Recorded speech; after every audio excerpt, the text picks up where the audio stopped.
nanlilig na sa mga ating kababayan. Sinasabi niya siya kay Kristo, isang hari.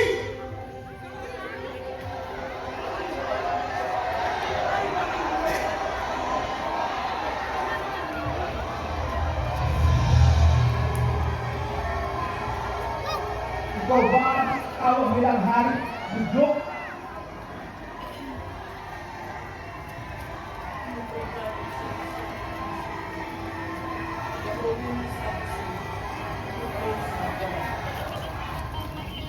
Ay, budyo?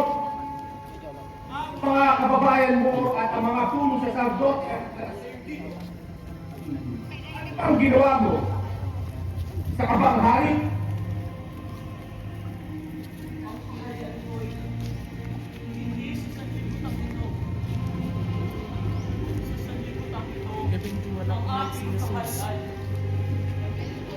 Pinaglaban sa tao ng aming mga tauhan.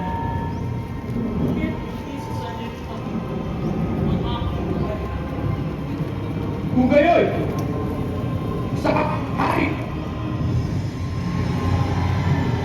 Ang naalagsabi, ito ang dahilan kung bakit ako nasimba ang magsalita tungkol sa katotohanan.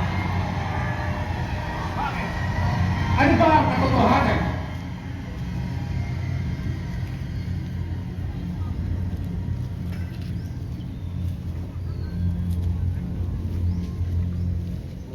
Wala akong nakikitang kasalanan ng taong ito.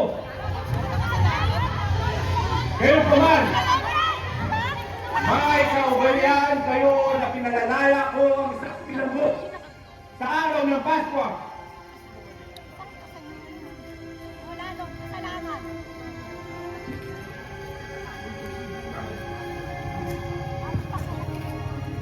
Ilabas si Barabas!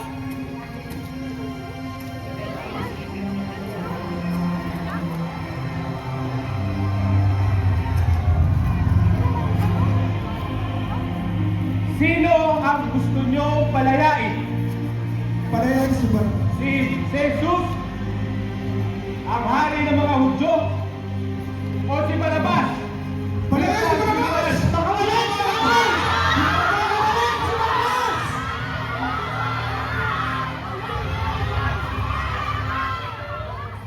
Inuulit ko, sino ang gusto nyo palayain? Si Barabas, na isang magnanakaw, o si Jesus, na hari ng mga Hudyo? Palayain si Barabas! Si Barabas!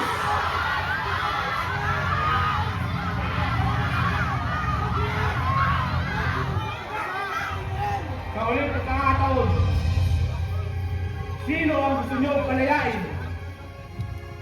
Si Barabas, na isang mamamatay tao, o si Jesus, ang hari ng mga Hudyo? Palayain si Barabas!